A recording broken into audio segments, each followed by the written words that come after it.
Student ધોરણ 10 વિષય સામાજિક વિજ્ઞાન ચેપ્ટર 4 ભારતનો સાહિત્યિક વારસો પાર્ટ 1. વિદ્યાર્થી મિત્રો, આપણે પહેલા ચેપ્ટરની અંદર ભારતનો વારસો એટલે શું જોયું, બરાબર? કે વારસાનો મતલબ અલગ અલગ રીતે શું થાય, બરાબર? પૂર્વજો તરફથી મળેલી ભેટ, વારસો આપણને શું ઉપયોગી છે, એને જાળવવું કેમ જરૂરી છે, એના વિશે આપણે પહેલા ચેપ્ટરની અંદર જ વાત કરી. બીજા ચેપ્ટરની અંદર આપણે ભારતનો સાંસ્કૃતિક વારસો, પરંપરાઓ અને હસ્તલલિત કલાઓ વિશે અભ્યાસ કર્યો કે સાંસ્કૃતિક વારસો શું છે, આપણી પરંપરાઓ શું છે, હાથથી બનેલી જે હસ્તકલાઓ છે, લલિત કલાઓ છે, એ શું છે. એની અંદર આપણે નાટ્ય, સંગીત વગેરેની ચર્ચા કરી. ત્રીજા ચેપ્ટરમાં ભારતનો સાંસ્કૃતિક વારસાની અંદર શિલ્પ અને સ્થાપત્યની વાત કરી કે શિલ્પ એટલે શું, આપણા સ્થાપત્યો કેવા કેવા પ્રકારના છે, કયા કયા સ્થાપત્યો છે જે આપણા વારસાને અમૂલ્ય વારસો બનાવે છે, બરાબર? એના વિશે આપણે વાત કરી. હવે આજે આપણે ભારતનો સાહિત્યિક વારસો, સાહિત્યિક એટલે કે આપણા જે ગ્રંથો છે, પ્રાચીન ગ્રંથો છે, વેદો છે, ઋચાઓ છે, બરાબર, આપણા મહાકાવ્યો છે, આ બધા આપણા સાહિત્યિક વારસો છે. એને સાચવવું કેમ જરૂરી છે, બરાબર? આજે આપણે આપણો સાહિત્યિક વારસો છે, જે કંઈ પણ એને તમે વેદ રૂપે વાંચો કે આપણા લેખકોએ લખેલા જે ચોપડાઓ છે, બુક છે, એને તમે વાંચો તો એની સાથે જોડાઈને તમે કદાચ એ સમયને અનુભવી શકો, બરાબર? અને એ સમયને અનુભવવાની સાથે એમના જે અનુભવો છે એનો ઉપયોગ પણ તમે તમારે અત્યારે હાલની જે પરિસ્થિતિ છે એની અંદર કરી શકો. આપણે એવું કહેવાય છે કે ગીતાની અંદર જે કૃષ્ણ ભગવાને જે કંઈ પણ ઉપદેશ આપ્યો છે અર્જુનને, એ ઉપદેશની અંદર અત્યારના કોઈ પણ વ્યક્તિની, કોઈ જ્ઞાતિની વાત નથી થતી, ચાહે હિન્દુ હોય, મુસ્લિમ હોય, કોઈ પણ વ્યક્તિની સમસ્યાઓનું નિરાકરણ એ ગીતાની અંદર આપેલું છે, બરાબર? કૃષ્ણ ભગવાને જે યુદ્ધ ભૂમિની અંદર સમયને રોકી અને અર્જુનને જે કંઈ પણ ઉપદેશ આપેલો, એ આખી આપણે એને ભગવદ્ ગીતા તરીકે ઓળખીએ છીએ. તો એ ભગવદ્ ગીતાની અંદર દરેક જે માનવ છે, મનુષ્ય છે, એની સમસ્યાઓનું સોલ્યુશન એની અંદર છે એવું કહેવામાં આવે છે. એટલે આપણે આ એક ઉદાહરણ એટલા માટે લેવામાં આવ્યું કે એના પરથી તમે સમજી શકો કે સાહિત્ય એ આપણા માટે કેમ જરૂરી છે અને કેટલું જરૂરી છે. તો આપણે સાહિત્યિક વારસાની વાત કરીશું અને ભારતનો જે સાહિત્યિક વારસો છે એ તો વિશ્વભરમાં અમૂલ્ય છે. વિશ્વની દ્રષ્ટિએ પણ તમે જુઓ તો એ સમયના જે સાહિત્યિક વારસા કે આપણા જે પ્રાચીન વેદો જે છે, આપણા મેઇન ઋગ્વેદ છે, સામવેદ છે, યજુર્વેદ છે, આપણા જે 4 વેદો છે એ પણ કેટલા અમૂલ્ય છે અને એની અંદરથી આપણને કંઈ શીખવા મળે છે એવું કહી શકાય, બરાબર? ઘણું બધું શીખી શકાય કે એ સમયની આપણું જે સાહિત્યિક વારસો જે કદાચ હસ્તલિખિત નથી, બરાબર, કે એને એટલે કે ટૂંકમાં પ્રિન્ટિંગ કરેલો નથી, હસ્તલિખિત છે, સોરી. એ સમયમાં પ્રિન્ટરની અને પ્રેસની શોધ નહીં થયેલી હોય ત્યારે હાથથી લખાયેલા વારસાઓ પણ છે આપણી પાસે, બરાબર? અને રામાયણ, મહાભારત જેવા મહાકાવ્યો પણ છે. મધ્યકાલીન યુગની અંદર જે પ્રકારના સાહિત્યિક વારસાઓની ચર્ચા આપણે એ પણ આ ચેપ્ટરની અંદર જ જોઈશું કે મધ્યકાલીન યુગની અંદર સૌથી વધુ સાહિત્યનો વિકાસ થયો. એની અંદર ઘણા બધા એવા લેખકો થઈ ગયા કે જેમને પોતાના કોઈ પણ એક કહેવાય કે અનુભવ અથવા પોતાની માસ્ટરી જે તે વિષયમાં હોય એની પર આખા ગ્રંથો લખેલા છે. એની ડિટેલ બધી આજે આપણે આ ચેપ્ટરની અંદર મેળવીશું. મનુષ્ય છે પોતાની લાગણીઓ, પોતાની ઉર્મિઓ એને વ્યક્ત કરવા માટે ભાષાનો ઉપયોગ કરે છે, બરાબર? એ આપણે સૌ જાણીએ છીએ. પરંતુ ભાષાને પોતાના અનુભવો જે છે, વ્યક્તિના પોતાના અનુભવો છે અથવા પોતે જે કંઈ પણ જ્ઞાન પ્રાપ્ત કર્યું છે એને યોગ્ય રીતે જ્યારે સાહિત્યિક રૂપે ઢાળવામાં આવે ત્યારે એ જે સાહિત્ય છે એ ખરેખર બીજા અન્ય લોકો માટે પણ ખૂબ ઉપયોગી નીવડે છે અને એ આપણો એક વારસો થઈને પ્રગટ થાય છે. ભાષાના સર્જનાત્મક પ્રયોગથી સાહિત્યનું સર્જન થવા પામ્યું હશે એવું કહી શકાય. અને ધીરે ધીરે જે ભાષાની અંદર જે કંઈ પણ ભાષાનો વિકાસ થતો ગયો, બરાબર, એનું યોગ્ય સર્જન થતું ગયું, એક ભાષામાંથી બીજી ભાષા નું જે પ્રગટ થતી ગઈ, એમ કરતાં કરતાં સાહિત્યનો વિકાસ થયો હશે, સાહિત્યનું સર્જન થયું હશે એવું આપણે કહી શકીએ. ભારતના વિદ્વાનોએ પ્રાચીન સાહિત્યના મુખ્યત્વે બે ભાગ પાડ્યા છે, એક તો વૈદિક સાહિત્ય અને બીજું પ્રશિષ્ટ સાહિત્ય. વૈદિક સાહિત્ય છે એ અતિ પ્રાચીન ગણાય છે અને ત્રીજો ભાગ આપણે પાડી ના શકીએ, પરંતુ જનરલી ગુજરાત ન કહી શકાય, પણ લોકબોલીની અંદર જે અમુક સાહિત્ય કરવામાં આવ્યા રચવામાં આવ્યા છે એ પણ ઘણા પ્રચલિત છે. જેમ લોકગીતો પ્રચલિત છે, એ કોણે લખ્યા એનું કોઈ આપણને સાંધો મળતો નથી, બરાબર, પરંતુ એની અંદરથી ઘણું બધું લોકો શીખે છે અને આપણને આપણા લોકજીવનનું એક પડછાયો એની અંદર મળે છે. એટલા માટે એને પણ સાહિત્યની કેટેગરીમાં આપણે લઈ શકીએ. ભાષા અને સાહિત્યની વાત કરીએ સૌપ્રથમ, કે સદીઓથી આપણને ખબર છે કે ભારતની અંદર જેમ સંસ્કૃતિની વિવિધતા જોવા મળે છે, એમ બોલીઓની અંદર પણ ઘણી વિવિધતા જોવા મળે છે. આપણે એક સામાન્ય ઉદાહરણ લઈએ કે જેમ ગુજરાતી બોલી, ગુજરાતી ભાષા, પરંતુ ખરેખર શું ગુજરાતની અંદર એક જ ભાષા બોલાય છે? આપણે જોઈએ પ્રદેશે અમુક કિલોમીટરે ભાષા આખી બદલાઈ જાય છે, બરાબર.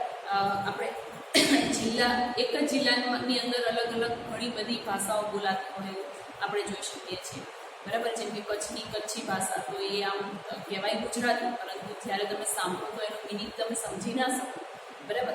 જેમ જામનગરની ભાષા છે, રાજકોટની ભાષા છે, ભાવનગરની ભાષા છે, ઉત્તર ગુજરાતમાં ખેડા જિલ્લો છે, આણંદ છે, એની ભાષા અલગ પડે, મહેસાણાની ભાષા અલગ પડે. આમ દરેક અમુક અંતરે તમને ભાષાઓમાં વિવિધતા જોવા મળે છે. તો આ તો ખાલી ગુજરાતની જ વાત કરી, તો આખા દેશની અંદર તો કેટલી બધી ભાષાઓ અલગ અલગ પ્રકારની બોલાતી હશે આપણે સમજી શકીએ છીએ.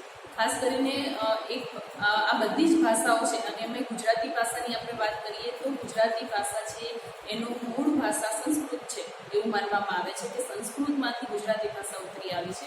અને ખાલી ગુજરાતી જ નહીં, પરંતુ ભારતની મોટાભાગની જે ભાષાઓ છે એ સંસ્કૃતમાંથી ઉતરી આવી છે એવું માનવામાં આવે છે.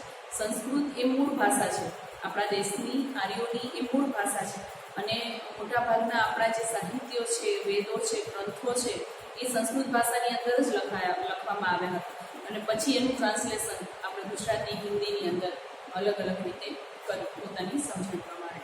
પરંતુ આપણા જે પ્રાચીન ગ્રંથો છે એની અંદર જે અમુક પૂજા છે, વિધિ છે, આરતી છે, બરાબર, આ બધા જ હજી પણ આપણે સંસ્કૃત ભાષાની અંદર જ એ આપણે જોઈ શકીએ છીએ. આપણા શ્લોક છે, મંત્ર છે, બરાબર, સૂર્યના મંત્રો છે, કે વોટેવર કોઈ પણ જે મહામૃત્યુ જે જપ છે, ટૂંકમાં કોઈ પણ મંત્રો છે એ આપણે ખાસ કરીને સંસ્કૃતની અંદર જ આજે પણ બોલીએ છીએ. એનું કોઈ ગુજરાતી ટ્રાન્સલેશન કરતા નથી, પરંતુ એના અમુક જે વેદો અને ગ્રંથો છે એની અંદર જે પણ કહેવામાં આવ્યું છે, સંસ્કૃત ભાષા એ કંઈ ઇઝી લેંગ્વેજ નથી, બરાબર, કે દરેકને સરળતાથી સમજાય કે સરળતાથી વંચાય. એના માટે અને એ ગ્રંથોનો જો દરેક લોકો ફાયદો લઈ શકે એટલા માટે એનું ટ્રાન્સલેશન જે તે ભાષાની અંદર કરવામાં આવ્યું છે કહી શકાય. સામાન્ય રીતે માનવી માટે અભિવ્યક્ત કરવાની અને જીવવાની ઉત્તમ જે તક છે એ ભાષા છે. એવું માનો કે ભાષા ન હોય તો, બરાબર, શું કરીએ? ભાષા ના હોય તો જે પોતાની અંદરની જે લાગણી છે અથવા પોતાની જે અભિવ્યક્ત કરવા માટે શબ્દો ન હોય તો શું થાય?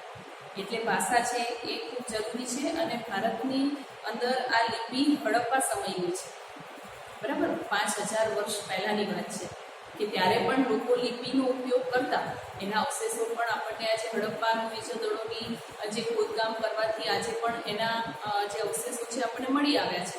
પરંતુ એ લિપિ છે શું કહેવા માંગે છે એને હજી આપણે ઓળખી શક્યા નથી, કે એનો જે ભાવાર્થ છે એને આપણે સમજી શક્યા નથી, બરાબર. એટલે તે સમયના લોકોની ભાષા હશે એવું આપણે માની લઈએ, પરંતુ એની પ્રોપર જે માહિતી છે, ઇન્ફોર્મેશન છે, આપણને પ્રાપ્ત થઈ નથી. મહર્ષિ પાણિની એ સંસ્કૃત ભાષાના મહાન વ્યાકરણ શાસ્ત્રી હતા. આની નીચે અંડરલાઈન કરીશું. મહર્ષિ પાણિની એ સંસ્કૃત ભાષાના મહાન વ્યાકરણ શાસ્ત્રી હતા. તેમણે અષ્ટાધ્યાયી ગ્રંથની રચના ઈસવીસન પૂર્વ 4મી સદીમાં કરેલી, અને સંસ્કૃત ભાષાને એમને આર્ય ભાષા, આપણે વાત કરીએ કે આર્યો એ ભારતની પ્રાચીનતમ પ્રજા તરીકે આપણે એને ઓળખીએ છીએ, અને આથી સંસ્કૃત ભાષા છે આર્યોની પ્રાચીનતમ ભાષા છે. અને ઋષિઓની ભાષા પણ તરીકે એને ઓળખવામાં આવે છે અને વિદ્વાનોની ભાષા તરીકે પણ સંસ્કૃત ભાષાને આપણે ઓળખીએ છીએ. ઋષિ મુનિઓ છે એ સંસ્કૃત ભાષાનો જ ઉપયોગ કરતા અને એમના જે ગ્રંથો છે કે જે કંઈ પણ સાહિત્ય છે એની રચના સંસ્કૃત ભાષાની અંદર જ થઈ, એટલે એને વિદ્વાનોની અને ઋષિ મુનિઓની ભાષા તરીકે અથવા આર્ય ભાષા તરીકે પણ ઓળખાય છે. આ તમને એક માર્ક્સની અંદર પ્રશ્ન પૂછાઈ શકે કે સંસ્કૃત ભાષાને બીજા કયા કયા નામે ઓળખાય છે, તો આર્ય ભાષા, ઋષિ મુનિઓની ભાષા અને વિદ્વાનોની ભાષા તરીકે સંસ્કૃત ભાષાને આપણે ઓળખીએ છીએ.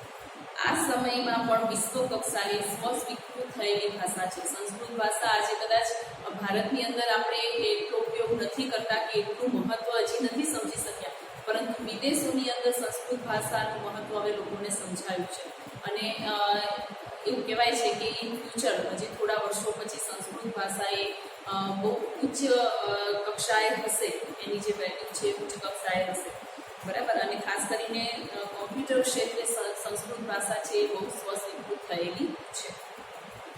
સંસ્કૃત ભાષા મુખ્યત્વે ધર્મ, તત્વજ્ઞાન, જ્ઞાન અને વિજ્ઞાનની ભાષા છે એવું આપણે કહી શકીએ. પ્રાચીન ભારતીય સાહિત્ય, આપણે જે પ્રાચીન આપણું ભારત સાહિત્ય છે, ભારતીય સાહિત્ય, એને આપણે મુખ્યત્વે વેદ એવું કહીએ. વેદનો અર્થ થાય જ્ઞાન. ખાલી જગ્યામાં પૂછાઈ શકે વેદનો અર્થ શું થાય, એની નીચે અંડરલાઈન કરીશું. પેજ નંબર 30 ઉપરનો લાસ્ટ પેરેગ્રાફની ફર્સ્ટ લાઈન કે વેદનો અર્થ થાય જ્ઞાન. તો આપણા 4 વેદો છે મુખ્યત્વે, આપણે સૌ જાણીએ છીએ. કયા કયા? ઋગ્વેદ, સામવેદ, યજુર્વેદ અને અથર્વવેદ. બરાબર. ભારતના મુખ્ય પ્રાચીનતમ વેદો 4 છે: ઋગ્વેદ, યજુર્વેદ, સામવેદ અને અથર્વવેદ. એમાં ભારતનું સૌથી પ્રાચીન કોઈ વેદ હોય અને સૌથી મોટો કોઈ વેદ હોય તો એ ઋગ્વેદ છે. બરાબર. ઋગ્વેદ એ સૌથી પ્રાચીન વેદ છે. આ પણ તમને ખાલી જગ્યાની અંદર પૂછાય, ખરા ખોટાની અંદર પણ પૂછાઈ શકે કે ભારતનો સૌથી પ્રાચીન વેદ છે એ કયો છે, તો ભારતનો સૌથી પ્રાચીન વેદ છે ઋગ્વેદ છે. એ યાદ રાખીશું. એની અંદર 1028 ઋચાઓ આવેલી છે. બરાબર. અને એને એ ઋગ્વેદને 10 ભાગમાં વહેંચાયેલો છે. એક અદ્ભુત ગ્રંથ છે. બરાબર. એટલો પ્રાચીન છે, એની સાથે સાથે એ મોટો પણ એટલો છે કે એને આખા 10 ભાગની અંદર વહેંચવામાં આવ્યો છે. અને એની અંદર 1028 ઋચાઓ છે. ઋચાઓનો મતલબ શું થાય કે ઋચાઓ એટલે અમુક મંત્રો, ઋચાવિધિ કરવા માટેના મંત્રો, ને એ મંત્રો છે 1028. અને મોટા ભાગે દેવોને લગતી સ્તુતિ, જે મંત્રો અથવા સ્તુતિ કહીએ કે પ્રેયર, પ્રાર્થના કરવા માટે જે પણ શબ્દોનો ઉપયોગ થતો હોય એ સ્તુતિ અથવા ઋચાઓ આપણે એને કહીએ. અને એની અંદર મોટા ભાગની જે સ્તુતિઓ છે, ઋચાઓ છે, એ દેવોને લગતી છે. આ સ્તુતિનું યજ્ઞ પ્રસંગે કરવામાં આવતું, એટલે કે યજ્ઞ હવન થાય એ સમયે આ જે ઋચાઓ છે એનો ઉપયોગ કરવામાં આવતો. તેમાંથી ઉષાને સંબોધન કરતી કેટલીક સ્તુતિઓ ખૂબ જ મનમોહક છે. બરાબર. ઉષા અને સંધ્યા. ઉષા એટલે સવારે જે સૂરજ ઉગે એ સમયને આપણે ઉષા તરીકે ઓળખીએ છીએ, સૂરજ ઉગવો. અને સાંજે જ્યારે સૂરજ ડૂબે છે તો એ જે સમયગાળો છે એને આપણે સંધ્યા તરીકે ઓળખીએ છીએ. તો એની અંદર મોટા ભાગે જે ઋચાઓ છે એ ઉષાને સંબોધિત કરવામાં આવી છે. આ સ્તુતિઓ છે ખૂબ જ મનમોહક છે, એટલે કે મજા પડે એવી છે, આપણા મનને ગમે મોહ કરી લે એવી છે. આ ગ્રંથ સપ્તસેતુ પ્રદેશમાં વસેલા આદિની રાજકીય, સામાજિક અને ધાર્મિક બાબતોનું આપણને અહીં આગળ વર્ણન કરે છે. આ સિવાયની જે ઋચાઓ છે એ સમયમાં આર્યોની સામાજિક સ્થિતિ કેવી હશે, આર્થિક સ્થિતિ કેવી હશે, રાજકીય સ્થિતિ કેવી હશે, એનું આખું વર્ણન એની અંદર આપેલું છે. એના પરથી આપણે આર્યોના એ સમયને આપણે સમજી શકવામાં સક્ષમ બનીએ છીએ. ઋગ્વેદ પછી બીજા 3 વેદોની રચના કરવામાં આવી. સૌથી પ્રાચીન ઋગ્વેદ છે, એના પછી આ જે બીજા 3 ગ્રંથો છે એની અંદર રચના કરવામાં આવી. અને સામવેદ, એના પછી જે ગ્રંથની રચના કરવામાં આવી છે એ સામવેદ છે. સામવેદને ઋચાઓનું ગાન, એટલે કે જે ઋગ્વેદની અંદર જે ઋચાઓ છે એનું ગાન કઈ રીતે કરવું, એનું જે આખી મેથડ છે સામવેદની અંદર બતાવવામાં આવી છે.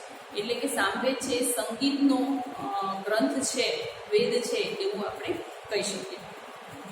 એની અંદર શ્લોકોને કયા રાગમાં ગાવા, કયા લયમાં ગાવા, બરાબર, એ સ્તુતિઓ કૃતિઓ કેવી રીતે રજૂ કરવી, કેવી રીતના ગાવી, એની એ બધી જ ડિટેલ છે એ સામવેદની અંદર આપવામાં આવી છે. એટલા માટે સામવેદને સંગીતની કંકોત્રી તરીકે આપણે ઓળખીએ છીએ. એની નીચે આપણે અંડરલાઈન કરીશું. આ ખાલી જગ્યામાં મોસ્ટ આઈએમપી પૂછાય એવો ક્વેશ્ચન છે કે ખાલી જગ્યા એ સંગીતની કંકોત્રી તરીકે ઓળખાતો વેદ છે, તો સામવેદ એ સંગીતની કંકોત્રી, સામવેદ એ સંગીત સાથે સંકળાયેલો છે, એ રીતે આપણે એને યાદ રાખીશું. પછી વાત કરીએ યજુર્વેદ. તો યજુર્વેદ છે યજ્ઞનો વેદ કહેવાય છે. દરેકને યાદ રાખીશું કે પહેલો તો ઋગ્વેદ એ ઋચાઓનો વેદ છે, સામવેદ સંગીતની કંકોત્રી છે, સંગીત સાથે સંકળાયેલો છે કે જે ઋચાઓ છે એને કઈ રીતે ગાવી, કેવા રાગમાં ગાવી, કેવા લયમાં ગાવી, આરોહ અવરોહ કઈ રીતે લેવા, આ બધી ડિટેલ એની અંદર આપવામાં આવી છે. યજુર્વેદ છે એ યજ્ઞનો વેદ છે, બરાબર. એને આ વેદ ગદ્ય અને પદ્ય સ્વરૂપે રચાયેલો છે. એનું સ્વરૂપ કેવું છે? ગદ્ય અને પદ્ય રૂપે યજ્ઞનો વેદ છે. યજ્ઞ વખતે બોલવામાં જે મંત્ર બોલવામાં આવે છે, જે ક્રિયાઓ કરવામાં આવે છે અને જે વિધિઓ કરવામાં આવે છે એનું વર્ણન છે આની અંદર યજુર્વેદની અંદર કરવામાં આવ્યું છે. આ ઉપરાંત જોઈએ અથર્વવેદ. તો અથર્વવેદની અંદર કર્મકાંડો, મૃત્યુ પછીના જે કર્મકાંડો છે કે જન્મ સમયના જે કર્મ છે એ કર્મકાંડો એની અંદર બતાવવામાં આવ્યા છે અને સંસ્કારોનું વર્ણન કરવામાં આવ્યું છે.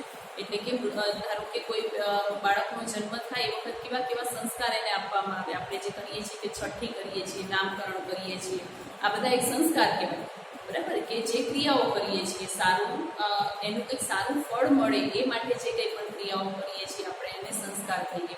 તો આવા જે સંસ્કારો છે એનું વર્ણન છે અથર્વવેદની અંદર અને કર્મકાંડોનું મહત્વ છે. તો આપણે એક ખાસ વસ્તુ ધ્યાનમાં રાખીશું કે જે આ 4 વેદની વાત કરી, તો એ 4 વેદની અંદર કયો વેદ છે એ કઈ બાબતનો સમાવેશ એની પોતાની અંદર કરે છે, તો એનું ખાસ ડિટેલમાં ધ્યાન રાખીશું. સૌથી પહેલાં ઋગ્વેદની વાત કરીશું. ઋગ્વેદની અંદર 1028 ઋચાઓ છે અને એ બધી જ ઋચાઓ એટલે કે સ્તુતિ છે, બરાબર. કે યજ્ઞ સમયે કરવામાં આવતી સ્તુતિ છે અને પ્લસ ઋગ્વેદની અંદર આર્યોની જે સામાજિક, આર્થિક, રાજકીય વ્યવસ્થા કેવી હતી, જીવન કેવું હતું એની ડિટેલ એની અંદર આપવામાં આવી છે.